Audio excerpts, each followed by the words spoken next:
మానవ జీవితమే ఒక మహాభారతం, అది మంచి చెడుల రెంటి నడుమ నిత్య ఘర్షణం. పగ్గాలు జరిపోయాడు పాపం. పగ్గాలు ఇలా పట్టుకున్నాడు, ఈ మునుగోలు ఇలా పట్టుకుని చదువుతున్నాడు, దిద్ది పాప అంటాం. ఇలా భుజాన్ని ఇలా కొట్టేసరికి ఈ మునుకోల మహీతలంబునన్ నేల మీద పడిపోయింది. ఈ పగ్గాలు నొగలందునన్ బడిన చేతి మునికోలయు పగ్గములున్ మహీతలంబున నొగలందునన్ బడిన భూవర పార్థుడు క్రోధదీప్తుడై.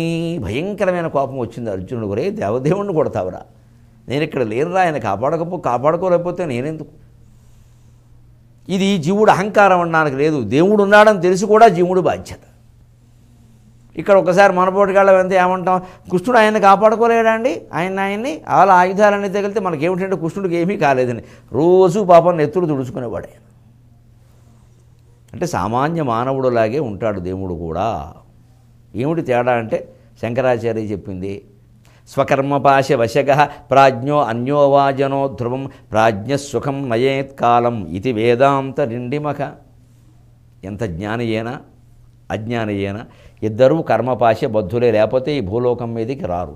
భగవంతుడు కూడా కొన్ని బాకీలు చెల్లించడానికి వచ్చాడు రుణానుబంధం. ఆయన ఇచ్చిన వరాలు కావచ్చు, ఆయనకి వచ్చిన శాపాలు కావచ్చు, ఆయన చేసిన ప్రతిజ్ఞలు కావచ్చు, ఏవైనా సరే. ఎంత శ్రీ మహావిష్ణువైనా రూపాన్ని ధరించిన తర్వాత వరాలు ఉంటాయి, శాపాలు ఉంటాయి, లెక్కే. వాటిని తీర్చుకుందుకు అవతారం ఎత్తాల్సిందే, లెక్క పడాల్సిందే. ఆది విష్ణువునైనా అవతారమెత్తించి కర్మఫలము సంగు కర్మభూమి. ఎంతవరకు కర్మండి? నిన్ను నీ వెరుగుమా నీవే దైవంబని విశ్వమంతకు చాటు వేద భూమి.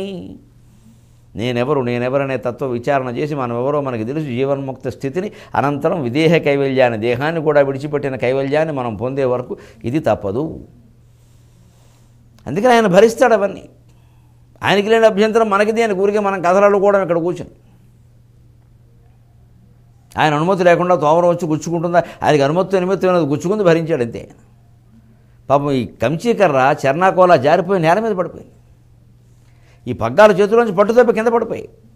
చేతి మునికోలయు పగ్గములున్ మహీతలంబున నొగలందునన్ బడిన భూవర పార్థుడు క్రోధదీప్తుడై.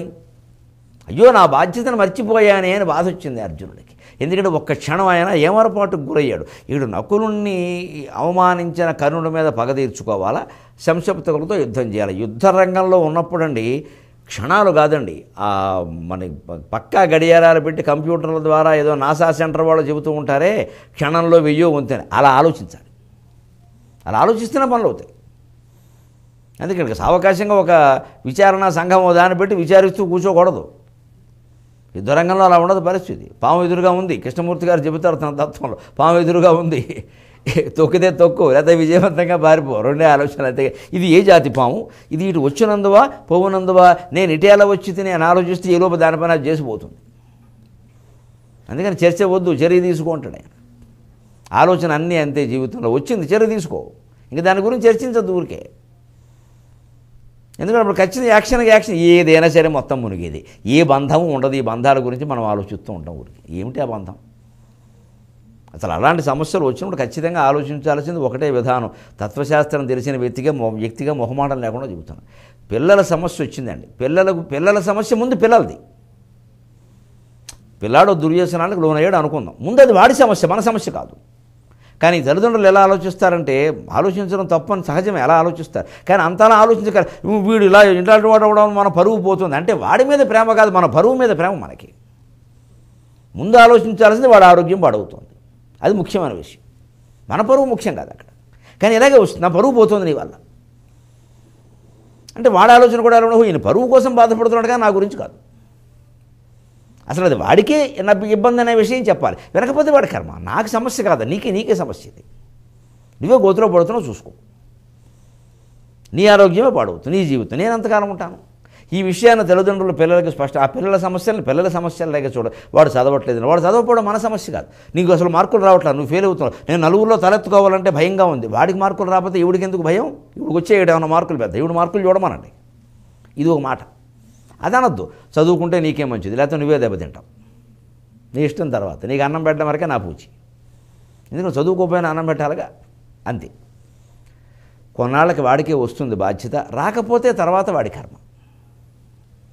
కానీ అది మన నెత్తి మీద వేసుకుని వాడు చదివేదో మొత్తం కుటుంబం యొక్క పరువు ప్రతిష్టలన్నీ నిలబెట్టే పెద్ద విషయంలాగా మాట్లాడితే వాడు బ్రహ్మాండంగా ర్యాంకులు తెచ్చుకుంటాడు. తర్వాత చెప్పకుండా పెళ్లి చేసుకుని దాంట్లో వేసుకొస్తాడు. అప్పుడు మళ్ళీ కూలిపోవడమేగా. అబ్బో ఎంత పెద్దవాడు మేధావి అనుకున్నామండి, ఇలా చేసి మరి మేధావి, అందులో కూడా మేధావి. ఏ మంచివాడైతే అన్ని మంచి లక్షణాలు ఉంటాయని ఏమైనా ఉందేమిటి? మా హక్కు అంటాడు. అప్పుడు ఏమైంది, మొత్తం ఏడిచాం. అంటే ఇవి ఏవి వచ్చినా సరే కృష్ణమూర్తి గారి తత్వమే. పాము ఎదురుగా ఉంది, కొడతావా కొట్టు, లేదా పారిపో, ఏదో ఒకటి చేయి. ఎందుకని చర్చ కదా అక్కడ. ఉపదేశాలు ఉపన్యాసాలు ఏమీ పనికిరావు. 18 ఏళ్ళు దాటిన తర్వాత వచ్చే ఉపన్యాసాలన్నీ సన్యాసాల కింద లెక్క. ఈ ఉపదేశాలన్నీ ఊరికే ఉప్పు దేశం ఏం లేదు అక్కడ, ఏం పనికిరావు. వాడు ఏదనుకుంటే అదే చేస్తాడు. ఎందుకంటే వాడు మాయలో ఉన్నాడు. ఆ మాయలో ఉండే విషయమే వాడికి చెప్పి, నువ్వు ఈ మాయలో ఉండి అలా ఆలోచిస్తున్నావు, దీని నుంచి బయటపడితే నీకు బయటపడతావు, లేకపోతే లేదు పో చూసుకో, తెలిసిపోతుంది. ఇప్పుడు కాబట్టి 6 ఏళ్ళకైనా నీకు తెలుస్తుంది, తెలిసినప్పుడే బాగుపడతావు, దానికి ఉంది. నేను ముందే బాగుపడ్డా, నేను బాగానే ఉన్నా. ఇప్పుడు ఉంటే ఖచ్చితంగా ఏమిటి తల్లిదండ్రులు ఎలా మాట్లాడుతున్నారు మొండిగా అని వాళ్ళకి అర్థమైపోతుంది. మరి మనం అలా మాట్లాడలేం. అంటే కృష్ణుడు అలాగే ఉంటాడు. అందుకే 80 మంది కొడుకులో సుమారుగా 70 మంది చచ్చారు. చివరిలో చూస్తాం మనం. తాగి తందనాలాడి. మా అబ్బాయిలు తాగడం ఏంటి అనుకోలేదు కృష్ణుడే, వాళ్ళు బతుకే అంత. వీళ్ళందరికీ సత్ప్రవర్తన నేర్పాల్సిన బాధ్యత కృష్ణుడికి లేదు. అవన్నీ ఆయన విషయాలు కావు. ఆయన బోర్డు పని మీద వచ్చాడు, ఆ పనులు చూసుకుంటాడు. వాడి యోగం ఎలా ఉంటే, వాడు కృష్ణుడు కడుపున పుట్టడానికి వాళ్ళు యోగం చేసుకున్నారు, తాగడానికి మరో యోగం చేసుకున్నారు, తాగి కొట్టుకోవడానికి మరో యోగం, చావడానికి మరో యోగం. శ్రీకృష్ణుడికి దాంతో సంబంధం లేదు. ఈయన భగవద్గీతలో 18 యోగాలే ఈయన సంబంధం. ఇది అంతే జీవితం. మరి మన లెక్కల్లో మన పిల్లలను చూసి కృష్ణుడి పిల్లలు ఎలా ఉండాలండి? ఒక్కడు 2 3 తప్పితే ఎవడు అంతా తోటి గ్యాంగే. ఏం చేస్తాం, అంతే అది. మరి ఆయన కడుపున ఎందుకు పుట్టి, అదో పుణ్యం అంతే. అంత మాత్రం చేత మిగిలిన జన్మను వాడు వృద్ధి చేసుకోవాలి, కానీ దాని కృష్ణుడు ఎలా బాధ్యత వహిస్తాడు? ఇది అర్థమైతే మనకు అనేక కుటుంబాల్లో ఉండే సమస్యలు తేలిగ్గా దూది పింజల్లా ఎగిరిపోతాయి. తల్లికైనా తండ్రికైనా చివరికి పిల్లాడికైనా ఏదైనా ఎవరికైనా కర్తవ్యం ఒకటే, ఆత్మజ్ఞానం. నేనెవరు నేనెవరు నేనెవరు. సుప్తేరుత్థాయ సుప్త్యంతే బ్రహ్మైక్యం చింత్యతాం పరం నాతి నాతి దూరే నృణాం మృత్యు ఇది వేదాంత డిండిమక. నిద్ర లేచింది మొదలు పడుకునే వరకు ఒకటే చింత, నేనెవరు నేనెవరు నేనెవరు. అసలు నేను శరీరం నేను కాదు, అది స్పష్టంగా తెలుస్తూనే ఉంది. మరి ఇంక నేనెవరు, ఇది తేలినప్పుడు నేను నిద్రపోనివాడు, తేలాల్సిందే. అంటే మిగిలిన బంధాలన్నీ ఏమిటి? ఈ శరీరమే మనకు కాను, డొక్కు డోలు ఏముందని మిగిలిన మనవి ఎలా అవుతాయండి? అటు ఉన్నప్పుడు వాళ్ళ సమస్యలు, వాళ్ళ తలనొప్పులు, వాళ్ళ రోగాలు, వాళ్ళ అనారోగ్యాలు వాళ్ళ అవుతాయి, కానీ మనవి ఎలా అవుతాయండి? సానుభూతి చూపిస్తే అయిపోయాయి. కాస్త మనం చేయవలసిన పని ఏదో సాయం చేస్తే అయిపోయి. అంతేగాని నీ రోగము నా రోగమే నెత్తి మీద వేసుకుంటే ఎలాగ? ఎందుకు వచ్చిన మాటలు ఇవి?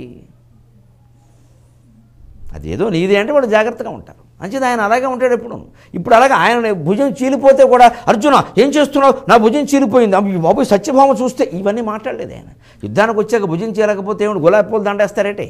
మానవ జీవితమే ఒక మహాభారతం, అది మంచి చెడుల రెంటి నడుమ నిత్య ఘర్షణం.